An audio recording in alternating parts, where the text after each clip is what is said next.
All right, welcome back to the Strongfit Podcast. Episode 179, I think, if I'm not mistaken. 180 or 79, something like that ish, as usual. We had a good question that I wanted to actually make a Strongfit podcast out of. Okay. So last video we shot, like what would I tell my 20-year-old self? Oh, right. So I want to make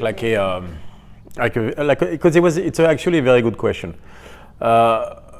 Just to explain, we did a stupid podcast on it where I asked Julian what he would tell his 20-year-old self, and we had some issues with the camera and everything. And then just went on and on and on because it ended up being a very good question. Because there's so many. And then we ended up having no footage of it and everything went wrong anyway. So I was because it was for like a 10-15 minute conversation, and then it ended up being very long. So I thought it was a very interesting question, and it got me thinking about it since then. So there's obviously many layers to this talk, but what it would be the first thing I would tell myself, let's say at my 18-year-old self. Yeah, 18. When you started So I've been lifting weights for a year, making some progress, and of course in my mind I'm going to be Arnold Schwarzenegger. And the first thing I would tell myself is to woosah a lot. There are different ways of panicking in life. One of the ways that you see is people that are overly like everything is chill, it's all good. Things like this that are always, positive this, positive that, and everything. That usually denotes a very short-term mentality, and that to me is actually a way of panicking. And this is what I was doing at 18. I had a very rough years around those anyway, but it was a lot of convincing myself everything was going to be all right. So the downside of that is you're incapable to have a clear look at a situation, and whatever allows you to feel less stress is what you're going to choose, regardless of whether it's best for you or not.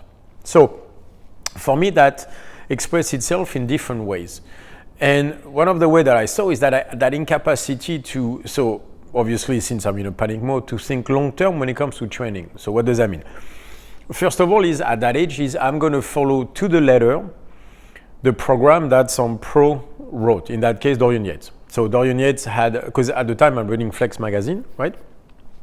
Still the shit, by the way. Back then, that's the only way you had communication with the bodybuilding world is Flex magazine. It was that thick.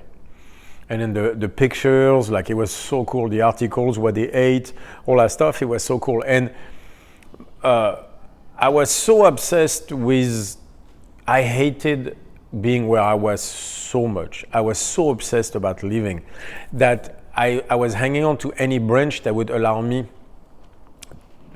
to stay with the idea that I did not have to grow in that to stay in that environment, right? Between Paris, the attitude of people bitching all the time around me, but also my family. But anyway, an environment that was actually really, really toxic for me. Anything that was a way out of that, I was just climbing on. So since I was worshipping Arnold Schwarzenegger since I saw him in Terminator, I thought bodybuilding will allow me to look big and strong. Not to be big and strong, but to look big and strong, which we're going to come back to that, but that's a whole different story. So I cling on to bodybuilding, and so the first thing I do is I take Flex magazine and I do exactly what the guy is saying.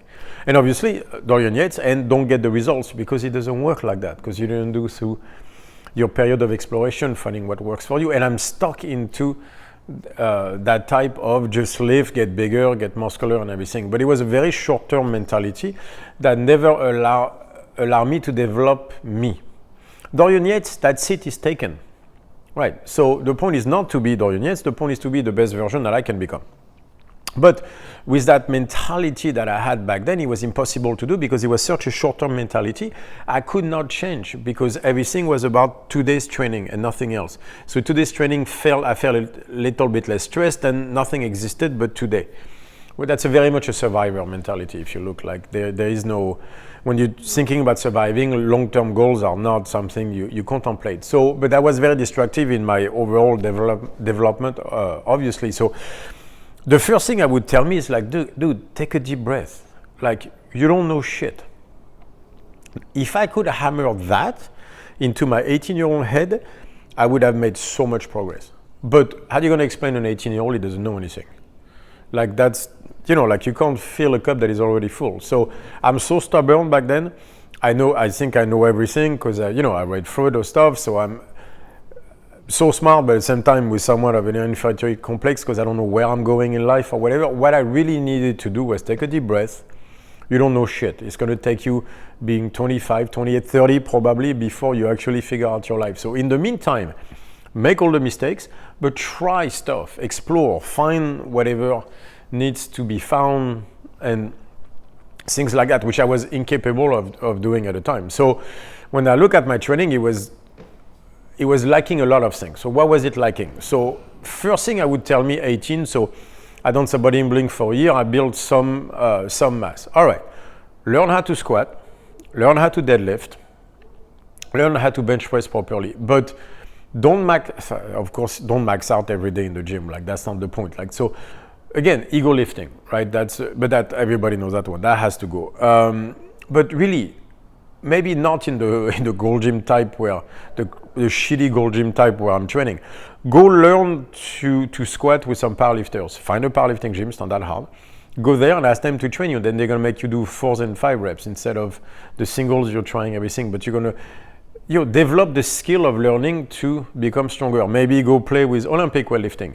Definitely go play with bodyweight stuff, like I did eventually when I found martial arts, right? But so one of the main things I would make my 18-year-old do is go do a real sport. Stop doing the lifting in the gym stuff. That's easy. That's easy. You're doing bodybuilding, you're doing machine, you're getting a pump. Come on, bullshit. That's not real training. Real training is put some weight or push a sled or like all the stuff that we do now. That was laziness. That was laziness brought up by a panic mode where I was just trying to feel like I was going somewhere.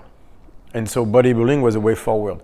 I found that very interesting because you see that with all the COVID and all that stuff now, where people are going back to the things they know that are safe and have been done before. Like I have a coach who's complaining because at our gym, the owner is back on macros and he wants everybody on macros for nutrition. Because it's a known quantity. Macros is someone telling you what to do. It's safe, that's what the government is doing. And like right now, 2 years in, I'm seeing a lot of that. That's a normal panic survival mode. It makes you go into, let me worship someone and do what he does. So how difficult is that for people who are 18 right now or 16? It's impossible. Yeah. Like they're screwed. Right now, it's an impossible stuff. But so, if you're 18 and you look, go learn to squat, go learn to deadlift. Don't do single PR every session lifting in your gym. Go get a mentor. Go learn from someone. God, I could not understand. So it was very weird because I would read everything by Dorian Yates, but not learn from the most advanced lifters from my gym because I couldn't listen to anybody because there was no long-term mentality. There was no like just chill, take this session, relax, to learn to do the deadlift. Do 10 reps, you're not gonna go that heavy, but at least learn to that. I could not, I was in that mindset where every session had to be a Dorian Yates session, otherwise I was wasting my entire life. Which is ridiculous, because that's not what he's doing either. So the mentality was so strange, right? But the first thing I would do is go learn to squat, deadlift, and bench, and learn to train hard, which I was not doing. Bodybuilding is not training hard. I am not knocking down pro bodybuilders in what they do because it is very impressive the amount of control that they have about the variables in their lives. But the truth is, the training is not that hard. You know what I mean? Like some of them train very hard, don't get me wrong, but overall bodybuilding, give me a break. If you think you train hard, let's do a slant session and then we'll be able to have a talk. But so the truth is when I'm 18 is I'm not training hard. Like I'm going to learn about that when I go to the US. What is putting in the work? Right, so at 20 I found MMA, right? So late in life I start to do wrestling, but I'm training 3-4 times a week and I'm wasted tired because I'm doing jiu-jitsu and I'm doing wrestling and I'm doing some bodyweight stuff in my grandparents, but I think this is work. Whereas suddenly at 24, so later, right, I moved to the US And then I see people at 5 a.m. doing their cardio or lifting before they go to work. And then when I started jiu-jitsu there was a guy who was in his 40s, overweight dude in his 40s, business kids, just wanting to learn jiu-jitsu because he thinks it's cool. And that dude is training more than me. He's doing jiu-jitsu 3-4 times a week, and he's lifting weight in the morning before. So he's lifting weight in the morning, goes to work, goes at night, goes to jiu-jitsu, goes back home. And I'm like, well, I'm not doing that. What does that tell you? And I'm like, dude, what does that tell you? Like the dude who is overweight in his 40s is doing more than you at 24 saying you want to do MMA. Guess what? That was a slap in the face too. And unfortunately, that seems to be the only way I learn. So at 18... But at least at 20, you started to find a mentor, right? Who was going basing to... that's what changed my life right there. So I'm 20... That's important, that story to tell. Right, because that goes to the point, like if you're 18, find a mentor. Go learn from more advanced lifters. Like some of them are cool. Yes, there's going to be some muscles, but it's part of the price. You're a rookie. You're going to get trash talked a bit and everything because you can't lift shit. That's okay. Who knows? Maybe out of CrossFit, Olympic weightlifting, powerlifting, strongman, you're going to find your world, like a stuff where you like the environment, you like where this goes, and one of those coaches, we don't know which one, obviously, but one of them will change your life. So I'm 20. And then I've seen, and this is the best thing that happened to me. And of course, that wasn't done from my decision, it just happened. Where I see Horace Gracie on TV, and that scares the living shit out of me, because I'm watching him manhandle guys in the ways on the ground, hitting them, where I was like, that would fuck me up. Like there is no doubt that guy would just destroy me. Those are tough dudes he's fighting. And the judo, the Brazilian jiu-jitsu, I was like, what do you mean Brazilian jiu-jitsu? It's judo. It's not judo, it's jiu-jitsu from Brazil. What do you mean? What does that even mean? And that guy, you go like, pfft, and that guy is wrecking everybody. But the violence he's using looks real. That was the thing, is the UFC.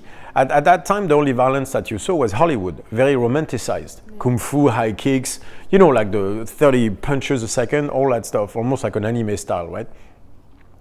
And then suddenly you see violence that is real. First MMA fights, and you go, that's not what I thought. Because that's not Hollywood. It doesn't look good, but it looks real. And you sit and you go like, that's real violence. You can feel it in your bones. What I felt in my bones is that guy could fuck me up. And that scared me, and I don't like that. So I felt like I was losing in a way, just looking at him, because there was a certainty that I would get just destroyed by that guy. Guys, they always think they can win. And I was like, nah, not that one. And I did not like that feeling. So I was like, all right, then I'll learn to do the shit. Like, I'll go. And then all the wrong, maybe not the wrong reasons, but anyway. So I go to that school and I meet David Nguyen, who in the next year will basically shape my entire life by being a mentor, by like, relax, stop using strength, learn this. He showed me the technical stuff and everything, and I happen to be good at it, but he's kind to me and he makes me, like everything that he did changed my life, because I switched from lifting weights to body weight. Why? Because I gassed out that first session I talk about all the time. Where you got choked out. I got choked out by a big dude and just like, not even froze. I was like talk about a panic attack. It was my first time in life, my only time in life where I had truly a panic attack. I felt trapped in an elevator on fire. Like we're sparring, he's passing my guard, mounts me, starts choking me, and I freaked out. I'm trying to push it off, which I can't, and my muscles are pumping battery acid, and I freak out completely. And greatest experience ever, because at that moment, try to bullshit yourself at that moment. Like even him, he went, whoa, like this, because I changed color probably, and my face was so red. I went like this, I could not breathe. Like my muscles were, not even cramping. I had nothing left in my pecs, my biceps, anything. Like it was just, there was no energy left mentally or physically in my body. And you're going to get to bullshit yourself in that way, because that dude just violated me. And at that moment, he could have done whatever he wanted. I got manhandled by a grown man. So that's a major slap in the face. But I saw that and I was like, if I can master this feeling, then nothing will ever scare me in life ever again. And I was right. So that was the beginning that was the greatest experience of my life, was that one, which was the worst at the same time, as usual. Yeah. But then David started to shape me. Like he showed me technique, and he was such a tiny guy, but such a badass. He was the exact opposite of what I had built my ego on. Big, muscular, stuff like that. No, he was small and just kick you twice and you can't move your leg. And then he was doing jiu-jitsu. And at the time, by the way, he fought Thai boxing in Thailand. It's from Vietnam, but he went to Thailand to fight in Thai boxing. So he's a real deal Thai boxing wise, right? But he also, since then, learned wrestling with some special forces that he trains and jiu-jitsu as well. So he already had a very, very open-minded toward martial arts. So he saw the future. Part wrestling, part Thai boxing, part jiu-jitsu, which is MMA today. So he was one of those guys, you know what I mean? Like, yeah, one of those guys. And so, but he also tells me to stretch. So that's when I started stretching a lot and be more flexible as much as mobility. And so it started really the entire journey. And he did it by being like, you know, calm. And again, now I'm starting to understand long term because I'm a white belt in jiu-jitsu and I'm like, this is going to take a while. This is going to take years. So the first time they tell me black belt is like 6 to 8 years, I was like, what? What the fuck you mean? Like I'm going to be near my 30s when I'm a black belt? Like, no, I want it like next year. Like just like when I lift weight, it gets bigger. It's like, no. And then every time I'm like, yes. And then get choked. And it's slow as a process. It just takes forever to get there. And good. Because it takes time. Like that's what I would... And that's the hardest lesson to give, and something I would not have listened to, obviously, at 18, is like, take a deep breath. What you're trying to do takes a long time. That's just the way it is. And time is going to pass whether you fuck it up or not. You will be 40 at some point. You will be 50, you will be 60. It doesn't matter what you do, that time will arrive. So might as well do the most out of it. But in order to get to 40, you got to get to 20 first. And by that, I mean like, if you want to succeed, you got to make the mistakes first. You got to do some exploration. You got to figure out who is it that you are and how you're going to get there. It's a long trip. And you don't know how to get there. Not yet. You don't know shit. You're 18. Take a deep breath. Understand that that's part of the game. Go make your mistakes. Try. It's okay if you don't do the Dorian Yates training today. Just try to do push-ups until your pecs are sore. See what happens. Can you do handstand push-ups? Can you do like all that exploration that I was incapable of looking at the time? That's what was necessary because it's going to take a long time. You want to be strong? Takes years. You want to do jiu-jitsu? Takes years. All that stuff takes a long time. So the first thing I would tell myself at 18, 20, 25, 30 is the same thing every time. Is just take a deep breath and understand that there is an arch between exploration and exploitation. So I felt both sides of the arch. I was too much in exploration on one side, which means I was lazy trying to feel the pump or stuff like that, but not enough on the exploitation on the side of actually training hard, actually lifting heavier, actually becoming stronger, like real strong, not the strong that I thought I was, like the real strong. But at the same time, I wasn't exploring enough into the world of strength and exercise and stuff because I was so stuck on exploding the Dorian Yates principle. So I ended up failing the arch on both sides. Yeah. Why? Because I didn't have a mentor going, dude, stop, learn to do this, learn to do that, it makes a huge difference in your life. And so you learned that from David, and from what moment on did you think about moving away from France? What you went to? When I thought about moving away from France, I'm probably 6. Yeah, and then finally at 20-something. At 20-something, I'm like, fuck it. You get the opportunity, you can go. It's not the opportunity, I created it. I was like, there was jiu-jitsu, I was like, fuck it. I don't know how, but I'm doing this. Yeah. So found some money. Through the various dubious means and get to the US and I'm like, fuck it, I don't know, I'm 24 and then I'll figure it out as I go. You know what I mean? So you're in the US, new country, new culture, second language. Yeah. How do you go? Do you go straight back to jiu-jitsu? Do you try? Yeah, I did both. I did jiu-jitsu and lifting weights at the Gold Gym. Okay. Better. What was your coach there like? How was your mindset there, and what did you learn from? So the first thing I learned is, God, dude, you're lazy. Like you have no idea what work means.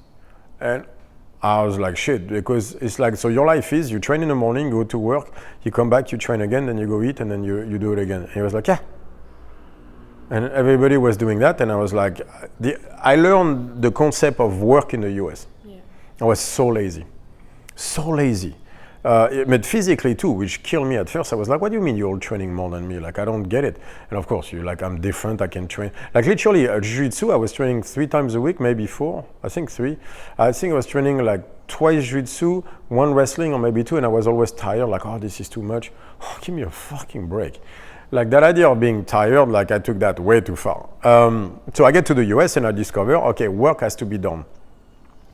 Then I start training right away with Head Yogo, who was a great dude. He was very tough, Brazilian dude, who just murdered me for a year straight. So I learned to be tough and defense, but it wasn't the flowing jiu-jitsu that I learned with John Machado later. John Machado was another one who also transformed me because it changed my jiu-jitsu completely. Yeah, that coach in the US actually brought you to Brazil and to... Right, so I'm doing He, but eventually I quit with He because I'm just too hurt. He just beat the living shit out of me.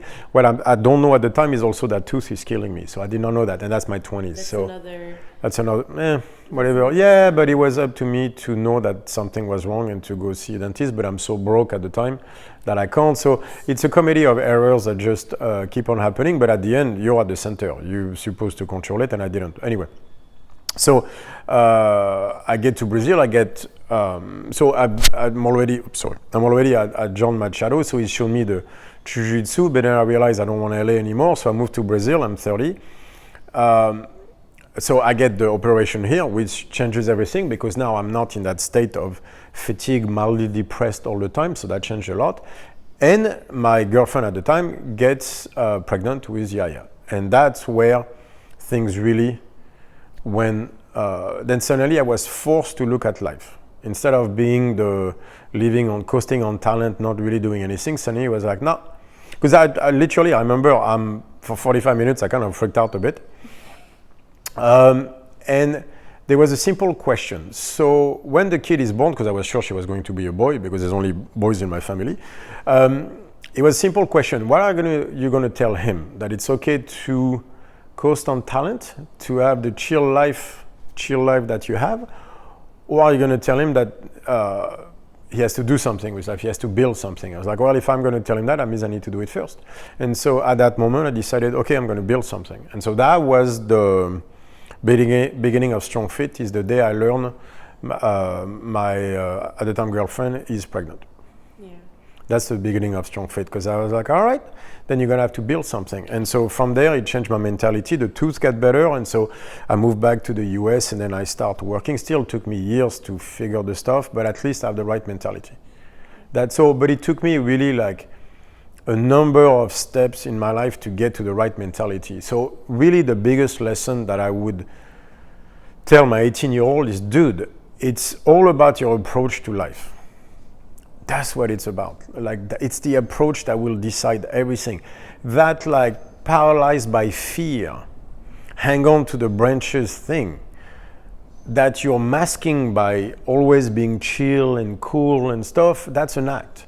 What you are scared. You are scared shitless that you're going to be stuck in an environment that you hate. I understand. Change it, which eventually I did. But that's the thing. Change it. Don't hang on to branches like the scared kid that you are, but refusing to see it. Yeah. And so take a deep breath, realize that you don't know shit, and that's okay. You're not supposed to.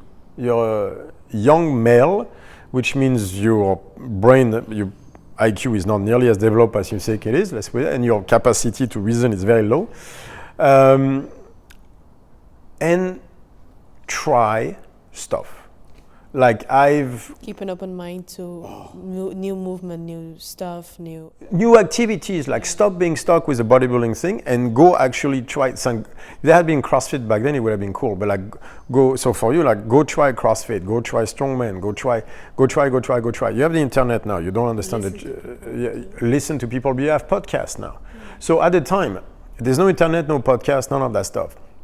If you want to find a mentor, you have to find a martial arts coach or stuff like that. I just, at the shitty gym where I was, it was just a bunch of young guys upping each other, trying to be pro bodybuilders, which is a fucking joke. If I knew then what I know now too, I don't have I don't. That is a gift I do not have. Like the muscle shape, the capacity to be as big as they are. Yes, even with steroids, it's not. I just don't have it. And being able to see that too, right? Is so. What do you want out of life? Which I knew, but like I knew what I wanted out of myself. I didn't know what I wanted out of life. That was my problem. And so the first thing I would tell me is like, who are you? For example, are you a bodybuilder or are you a strength athlete? Turns out I'm a strength athlete because bodybuilding is a 5K, so 10K really. And it's not the way you think, it's not the way you are. Like you're focusing so much on this session, bodybuilding is not for you. Strength is for you. Olympic weightlifting, whatever you could have got, that's what I need to do. But I didn't know that because I was incapable of looking at myself. It's like, who are you really? Like, what do you want out of yourself? What do you want out of life? Like, usually you answer one, but not the other.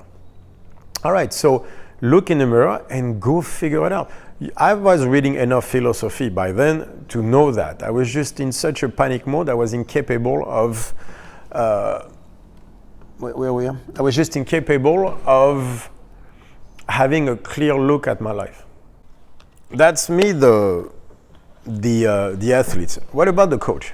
Yeah, I'm very curious about right. that. So this is really more personal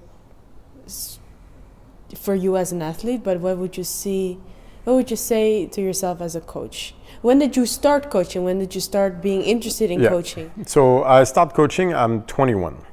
So you start coaching jiu-jitsu? Yeah. So I start jiu-jitsu. So first session, I realized that whatever amount of bodybuilding I was doing is just not correct. So one of the guys there gives me a tape of a guy named Kazeka Muniz, like VHS tape. Yep. That's amazing. Of by then we had VHS tape. There was no YouTube by then. Of a guy named Kazeka Muniz who's doing animal movements. And I'm looking at it going like, this shit is cool. Like that sound, and he tells me this is useful for jiu-jitsu. So I have the same a bit mentality I have for the Dorian Yates stuff. So I'm like, I'm going to do what he does. And so for the next 2 years at least, I'm going to spend an hour every day in my grandparents' living room doing animal movements. I sweat on that carpet for my grandmother hated me on that one, but that's all. Oh, so angry. But that's all I did for a year in my grandparents' living room, was all those movements every day. And so I get really good at it, actually. Even with those, I'm not built to be a gymnast, but a lot of it is actually explosive strength and everything. And then I'm finding that I'm good at movement. I understand movement well. So I get good at it, and then one day I was showing that I was just warming up, and David is like, oh, that stuff is cool. Why don't you do it a little bit in the warm-up? And I was like, all right. So I start the warm-up, just 5 minutes, and he's like, do a bit more. I started to do more, and then at some point he's like, all right. So we're in a very small room. Like where we started was a very, very small room. We went there when we went to Paris, right? And honestly, we're talking like 12 people at the time, maybe, right? We are at 20. So he's like, all right, so this is what I want. I want you to you get 20 minutes, right, out of an hour and a half class. I want you to murder everybody so that they stop coming. Because he didn't want a lot of the, casual people coming. Like, I don't want any of them. I want like my core group and everything. So I want you to murder people. I want you to cut the class in half. All right. So we started with 25. I murder everybody for 2 weeks. 2 weeks later, we had 40. And then, and he's like, that's not what I asked. I was like, I don't understand. I keep murdering them and they keep coming back with friends. I don't get it. But then I discovered that I was really good at murdering people. And that's a gift. It is a gift. Not everybody has it, but... awesome that one person changed your life so much. Oh yeah, he made you see your talent in body weight, in jiu-jitsu, in coaching. Well, because he gave me, he was a teacher that was making his students coach right away. But I also think it's such a great motivation for any coach out there that you can make this difference in someone's life. I think a lot of people know that already, but it's a great reminder of how much you can change someone's life. You see what he did though? He gave me the chance to try my stuff, fuck up, and he wasn't there going like, you're gonna do my thing, go teach my thing. He was like, you're doing that on your own, I like it, You teach your thing, not my thing your way, or not my thing my way, not my thing your way. Go teach your thing. He allowed me that complete exploration within coaching. And then, so I start to coach my stuff, not someone else, and seeing the results in people, like, and I made many mistakes, stuff, don't do this, don't do that. Like, the many mistakes that I made, I was like, huh. And again, I discovered that at first I was very good at murdering people, and then second, that I liked it a lot. And so that's kind of when I discovered myself as a coach. I was like, oh, I like killing people. That's actually a lot of fun.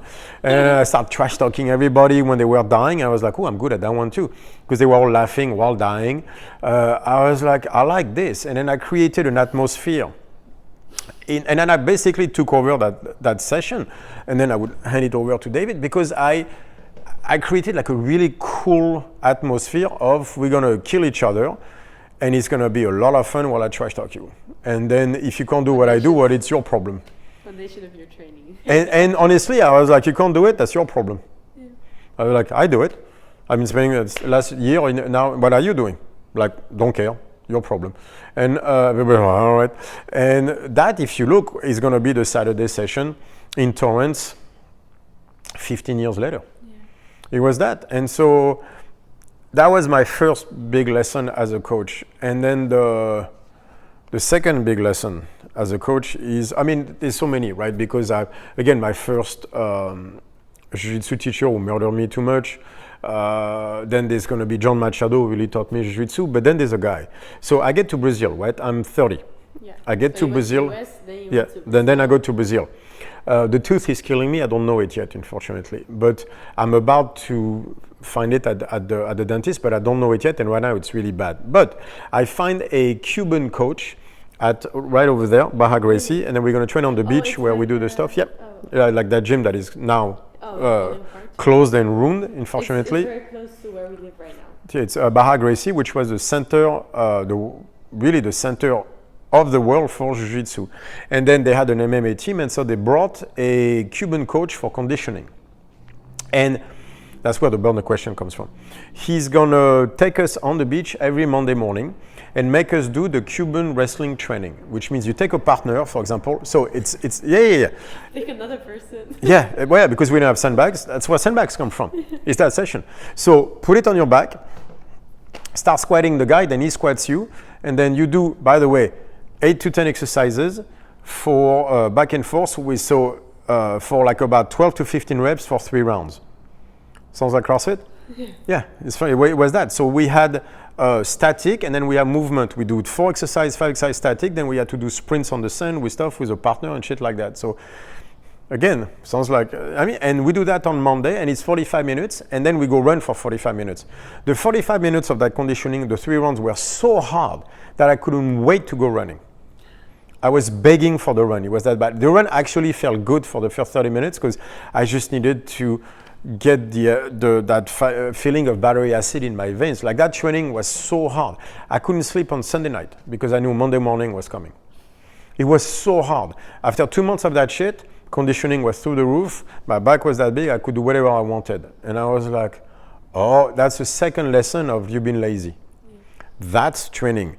And he was telling us, I don't know if it's true or not, we did 3 rounds, right? He was telling us the wrestlers in Cuba were doing 8.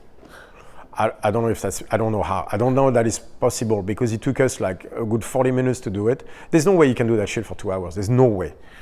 But I knew one thing is like whatever that is made me stronger and give me a better endurance than anything else that I train. And I was like, I don't understand. This is cardio but different. This is just that weird, like, you know, there's no barbell, you just grab a guy, but he just hits you in weird places. It's a lot of carries. Like, you know, you have to carry the guy like this and then in your arm and everything. So it was half static, half carries. Sounds familiar? So it was the beginning. That was the beginning of the Strongfit system. Yeah. Like, Strongfit was born the day I learned my ex was pregnant. But the Strongfit system was born when I started training with that coach. Brazil gave you so much. And and then, but he was Cuban, which means he had actually very high strength and conditioning background. That guy was a gold mine. Oh my God, the stuff he showed me at the time, I'm like, what? And I'm 30 going like, I don't know shit. But that training showed me so much. Were you already coaching from the moment you left France into? Right. So I have some money in Brazil, so I don't need to work because here they will never pay gringo. But back then I'm already a personal trainer. Yeah. So you were already coaching, and then at 30 you find him, and you're like, you see a new. I'm a personal trainer for like 5-6 years. Yeah. And honestly, I think this is going to be my life. I'm going to have a small gym somewhere. I always thought that was going to be my life. And but as a coach, that showed me like again, that's the second time where like, no, you're lazy. You thought we were training hard, you were not. Even with the bodyweight stuff, it's like, that's the true stuff. So when I go back to the US, the first thing I think is, how am I going to do that training? Well, I can do it with someone so I can find sandbags. And that's going to start the whole Strongfit sandbag stuff. But that's where the sandbag come from. They come from that session. And that's what the Burn the Question once a week comes from. It comes out of murdering yourself once a week like that, because with carries and stuff that just hurt your soul, like, make your soul bleed. It comes from that session on Monday morning. Yeah. He taught me so much, that guy. So what I would tell myself as a coach, again at 20, is, dude, you don't know shit. It's okay. Take a deep breath. You will meet, if you are a good person, open-minded, with the right attitude to our life, you will meet people that will shape you. You just don't know when and who they are, but you will meet people that will make you go, oh, really? Anything and everything that I learned from a human. I didn't learn it from a book. I didn't learn it from a system. I didn't learn it from watching YouTube. I learned it from a coach, a human being that took the time to show me, and I was receptive enough to absorb that knowledge. That's what made the difference in everything that I did. It was a person, not a book, not a system, none of that stuff. So the lesson for me as a young coach is meet good people. But to meet good people and learn from them, what is required? It requires you to be open-minded, to be good enough of a person that they want to teach you. Right? To be receptive to that, to be able to absorb the knowledge, to be in shape that you can actually do the stuff they're asking you to do, to be consistent enough that you're going to endure, not endure long term, but to go through whatever they're putting you through so that you earn their respect. You're going to have to learn humility, respect, giving respect before you get respect. You're going to have to be that person for that person to be interested in you. Your approach, and that's what I would tell myself, to the world sucks. You're very smart. You are not the person you need to be to get what you want out of life. And what you want out of life, you're going to get through people. And you want to get through people, then be kind. Be the kind of person that they will want to share knowledge with. Because that's where it's going to come from. It's not the books, it's none of that stuff. It's that. And look again, years later, what happened? Sam Alduenda walks into my gym. Yeah. And then instead of being like, you're no bodybuilder, fuck off, I'm like, yes, sir, please teach me. Then the next 5 years, I'm going to learn another lesson, which is you're not strong. You think you are, you're not. And you're not consistent with your training. Like, you don't know what it's like to spend 5 years every week learning every inch of your squat. So Sam taught me consistency in training. So at every stage of my life, there's been one person who taught me a lesson that allowed me to get to the next stage. And it takes forever. So take a deep breath, because that journey is long. So there were really, like, if I say 4 or 5 people who really made such a big impact on where you are, who you are now. Right. And if you're 20, again, talking to myself at 20 is like, dude, it takes 4 persons. It takes 4 people. You don't know where they are. You don't know when you're going to meet them. But it's going to take those 4 people to get your fucking mind to start working correctly. Because I have so much baggage. Carrying like so stuck, so much ego in my mind. It's like it's going to take 4 persons to really change your life and put it on the right track. So maybe you never meet them. And well, life isn't fair. Then you're screwed. But so if I talk to myself at 20, it's that. It's just take a deep breath. You don't know. Constraints over objectives. That's the podcast that I was doing. Is the whole thing about constraints is the guy in the book Why Greatness Cannot Be Planned explained that very well. Imagine there's a pond, right, of water. There's stones in that pond of water to cross. The problem is you don't know where they are, the stones, because they're below the water. But they're not in a straight line. So you can't just walk. So what you do is you throw a stone in the water, it makes a ripple, it allows you to see the first stone. So then you jump onto that first stone. Then you throw the rock again and you see where the second one is. And then, but they're not in a straight line, ever. Nothing is in a straight line in life. So that's how you move forward. But you can't be on the river of on the bank of the river going, I'm going straight. No, you don't know the way there. You know where you want to go, but you don't know the way there. So first step, reassess, throw the stone, see where the second step is. And that's what constraints are. Constraints is to keep you not in a direction, but going toward where you want to be, but understanding that at every step of the way, something will happen that will probably make you go 90 degrees, because most of the time to go straight, you have to go 90 degrees first, and then 90 degrees again, and then 90 degrees, and then you go there, and then you go back, and then you go back, and then you go forward, and you go sideways. And that's what it's going to take to go forward. But at that stage, I'm so paralyzed by fear that if it's not forward, then my life ends. Yeah. Well, I also think you made those 4 people change your life. I don't think. No, it's not that. It's most of the great coaches want to teach. Yeah. That's they want to give that knowledge. Most people cannot accept it. It's the weirdest thing. That happened to me.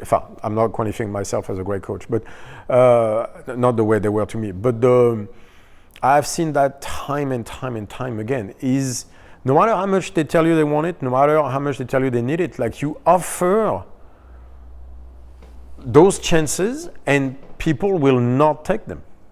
They won't. They won't absorb the knowledge. They won't change. They won't let it change them. Yeah. They want what they want, and they're going to take it and move forward with it. Whereas the whole point of what you were given is the capacity to go, ooh, not the right way, 90 degrees. Let me try this route. It's a guy on a map showing you, hey, why don't you try to make a right? I know, but the point where I'm going, what I want to go to is straight. It's like, yeah, but that's not how you get there. You need to make a right first. And I cannot tell you the number of people that came to ask me which direction to make, and I tell them you have to make right here. They go, oh, no, that's not straight. The other guy said straight, I'm going straight. All right? So it's not that I made them give me that. It's just that I was receptive enough to go, ooh, that's very interesting. I felt the pattern, I felt their quality as a coach. I was like, it's worth trying. The approach to their knowledge was the correct one. So that's why they were willing to give it to me, because they were like, he can absorb it. That I can do. I can absorb knowledge. So that I could do, and they go like, oh, that might be. But most of them want to teach. It's just people will not listen. They won't. Like, I was the enforcer of John Machado, where like he would talk and people would cut him off, and I'm like, dude, shut up. Like, do it again, and the next 15 minutes of your life will be hell. They just will not listen. They're so busy listening to themselves that they have that massive amount of knowledge right there that they cannot take. And I know, because I was that at 18, 20, but it took David first, so kindness. It took like so many steps for me to start to open my mind. It's still not that good, but that's how you progress. I mean, and so it's your approach to learning that you have to change at 18. My approach to learning was incorrect. I was smart, capable, and everything, but I just could not learn. There's a friend of mine, Josh Watskin, who was a grandmaster chess, who ended up doing jiu-jitsu with John, who wrote a book like The Art of Learning. And it's fascinating to read it, because it's the same experiences he went through on his own. Learning is the key. So if you're 18, take a deep breath, because you don't know how to learn. All you have is the last 12 years of schooling behind you. And so you don't know shit. You've been schooled, that's all. So Mark Twain, who said, don't let schooling get in the way of your education. Like, you don't know how to get an education. You don't, because you went through school, unfortunately, and then they wreck you. So they make you look in the wrong places. I would say change your approach to learning. That requires so much. Requires understanding that learning will come from a person, not from a book, not from a system, right? That you have to be receptive to the person, that you have to be capable of listening. If Sam Alduenda ever sees this video, he'll be laughing, because you remember how the first 2 weeks I fought him on everything. And I'm 38 by then.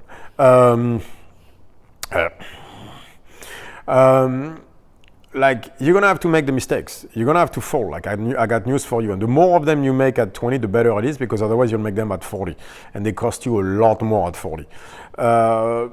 Like you're gonna have to make all the mistakes. You're gonna have to try the stuff that doesn't work. You're gonna have to go sideways, backwards, every single way possible. But if you keep your eyes on where you want to go, most likely you'll go in that overall direction. So it's not, there's no clear road. Like that's what I thought at 18, because I'm fucking 18, that's why. But I thought like there's a clear road, I'm gonna make to the US and bodybuilding and this or anything. But like, so I knew what I wanted, but I was so blind to what it took to get there. The amount of ego and arrogance you can have at 18 is unlimited if you're a young boy. But or at least maybe just me. But the approach to learning was so incorrect. The approach to life, but again, 18, what do you expect, right? But I was lucky enough that I had like 5 people in my life that taught me to learn by showing me a different direction that was so valuable. But if you look, everything that you see that I have today was given to me. Burn the question, the sandbags, that's my Cuban coach here. And I mean, like the jiu-jitsu, John Machado taught me like that patience of learning. Because, you know, getting choked, it took me getting choked 3,000 times for me to start to learn stuff from him. I mean, like, and when I say 3,000, I probably tapped over 3,000 times in my life in jiu-jitsu. Probably more than that. But I required that to fucking let go. Like I let go as a blue-purple belt. But before that, man, did I get tapped again and again and again. So I just like, learn. Don't fight. Learn. Oh my God. That lesson, like jiu-jitsu was the greatest thing that happened to me for that. So, and that traces back to David again, who was my first coach and shaped the way I looked at jiu-jitsu, because it was about learning. Not fighting, not only of that. You can fight, but learn first. That was the greatest lesson that they gave me. And each taught me the same lesson in a different way. So if I had a chance to teach myself, and I don't know that I would listen at 18, but if I could teach anything to myself, would be that. It's like, learn to learn first. And so go make the mistakes, go experiment. Don't forget exploitation, but go toward exploration. Just change that panic mindset that you have. And I find that in life is that the more I see people acting like the positive, the overly positive stuff, the like super chill and everything, I've actually quite a lot of things to hide from. At least that was me. Always chill because not facing anything, because actually very, very much stuck into one way of doing. So chill because no one could move me from that one thing mentally. And so it took some coaches that had what I wanted for me to start opening my mind a little bit. And then over time better and then better. And then 10,000 mistakes on the way there. Which at the end, good, should have made more. That's the second lesson I guess I would teach myself, is make more mistakes. I should have tried way more stuff and there's no should, but I should have made more mistakes. Just fuck it up like royally. God knows I did that, don't get me wrong, but not always on purpose. Most of it was not on purpose, but just try stuff, putting your soul into it and royally fuck it up. I knew that though. One of my greatest life experience, one of the experiences that taught me the most about life in general. I'm 19,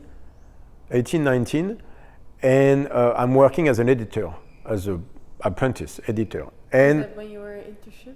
Yeah, internship as an editor. And so there's the master and then his assistant. And his assistant is very nice, and she has a daughter who's a model, and she's so pretty. And I blow a casket, and I decide to bring her to invite her to dinner. But I didn't do it any which way. So I decide like I need to do something special because I'm fucking 18 and completely nuts anyway. And I'm French and I'm reading Cyrano way too much. Cyrano or Bergerac way too much. And so I decide to leave the invitation to dinner on her window. I'm laughing because I know the story. Right, on her window. in a teddy bear. So I bought a teddy bear and I put a letter with the invitation, would you have dinner with me, on the teddy bear. She happens to live on the 6th floor of an old building. So and the buildings in Paris are oh my God. old. Yeah, they're all and everything. So I tried to get in, but the door is closed. Because of course I'm doing it at 1 a.m. because I want to leave it on her window. Yeah. And so I went there, I found where she lived, and I'm looking. You were thinking this is great. This is a great idea, right? Oh, I still think it was. What do you mean? I would do it today. It was an awesome. It was a great idea. I mean that there is no risks involved. You were just. There are risks, but it's a great idea. It's a great idea. I'm going like, yeah, it's a great idea. There are risks involved. Don't miss. A lesson in life. Don't miss. And so I'm looking at the building, going like, so maybe I can get in and then go through the roof and then put it there. That's a valid idea. I get there, the door is closed. I'm like, oh motherfucker, the door is closed. What am I going to do? Well, I'm not going to stay with that teddy bear in my hand, so I'm like, fuck it. I'm putting my pants, and then I climbed the whole 6th floor of the building. I had to go through the side building, go on the top, come down on the ledge of the window, so like the whole thing. So by the way, if anybody did you look down or no? Like just. No, I don't think I did because I don't like heights. I know. I'm afraid of heights. How did you do that? She was really hot then. Oh yeah, she was Natalie. Oh, she was so hot. She was very pretty. She was a model for Elite at the time and everything. Oh, she was super pretty. And plus, she's a model. So at that time, I'm 18. I think that's what I want in life anyway, right? Beautiful women. They'll be my downfall. Plus, it's Cyrano. It's a gesture. Like, no one understands that story ever. It's a gesture that matters. Anyway, so I climbed down on the stuff, but you have to understand, it's the top floor. And so, like the wall is slightly slanted, thank God, but it's those like, that's where the rain, it's like a gutter type material because that's where the rain falls into the gutter, right? I slide down like that, but it's super slippery. And so I have, to go down and then I'm trying to get with my foot going like, where is it? And then I put the teddy bear there and I'm like, oh, thank God. How do I get out now? All right, so I had to grab the stuff, but at that time I'm so tired. I just climbed. There's a lot of adrenaline going through my veins. Thank God for bodyweight. I haven't started bodyweight training yet, and I'm like, I have to climb back up. It was like, what if I can't? And I went like this. I put my fingers and I go up, and I'm like, oh, thank God, I'm doing pull-ups. I'd never thanked doing pull-ups in my life more than at the moment, and I go up and then I don't have to climb down because I actually find a way down, and then from there I live and everything. And I am so proud of myself. Yeah, right. So proud. I get a phone call. Did you sleep well that night? Oh, I was probably not too excited, but Cyrano, I beat Cyrano at his own game. Like, I'm so good. You're the man. I get the call like the day after, or the day after that, and she fucking screamed and insulted me for 40 minutes on the phone. She got so scared. She heard me on the roof and everything and got so scared. She thought someone was breaking in. When she saw the invitation and everything, because she was alone in her apartment, she got so scared. She blasted me for 40 minutes on the phone, non-stop. She did not understand me. And but at that moment when I hung up the phone, I was even more proud of myself. Because I did it for the gesture, and it's way more beautiful that it completely tanked. If he had worked, it would have been less beautiful than what it became in my mind, because I did all that and it tanked completely. You could not tank more than what I did. So completely. Did you ever go on a date with her? Yeah, I did. Months later. That's another. And then she said, like, you know what, it was pretty cool. Because one of her friends told her it was really cool and she wished someone would do that to her. So like, that's a good friend. And I was like, you have her address? Like, I'll do it again. Anyway. By the way, I did it again.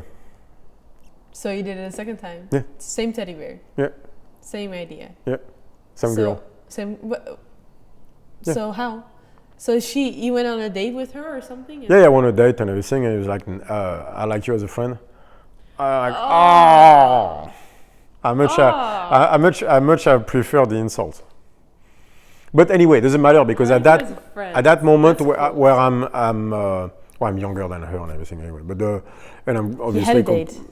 Yeah, exactly. I had a date, so it doesn't matter. Like, you don't understand what it did for my reputation and my local restaurant, because I would take the girls. You take it to a restaurant? Yeah, to the same one where I always do. At that restaurant, I could walk in, the guy was like, "Oh, you can sit right here." Like I had VIP access because I brought like 2-3 girls that were really hot, and so he gave me VIP access to the restaurant after that. I'm 20 going like, life is good. But it was so great that it tanked so badly because I never regretted it for a second. Because at that moment, I knew exactly what I was doing. It was the gesture of it that was beautiful, and I'm so happy I did it exactly that way. It was completely insane, and it's awesome that I had the balls to do it. So those are the risks you need to take. So I need to know. You went on a date with her. So why did you do the second time? The teddy bear. Because I wanted to go on another dinner, and she said, "Friends." I'm like, "I'll show you that you're wrong." So you went to do it again, and what did she say then? Well, she was with her boyfriend in bed when they heard me, so she didn't think it was a good plan moving forward. Yeah, beautiful women always have a boyfriend somewhere. I should not have slept with her mom either. Julia. Well, what? Yeah, that was a bad idea. Before the date or after the date? I think before. After the teddy bear? Yeah. Oh my God. Well, I guess the mom liked it too. Mom was hot. I got cougar. Like everybody, come on. If you haven't had sex with an older woman once in your life, okay, I'm 20, she's the 40, I think. It was a hot 40-year-old. Like if you don't have that experience. How did you meet the mom then? She was the assistant of the editor. Oh, right. Yeah. Oh my God. So you worked with the mom and then... Yeah. It's a family thing. It's a family thing. Not the best idea. I'm fucking 20. Wasn't this also the one that had another sister that you... No, that's another one.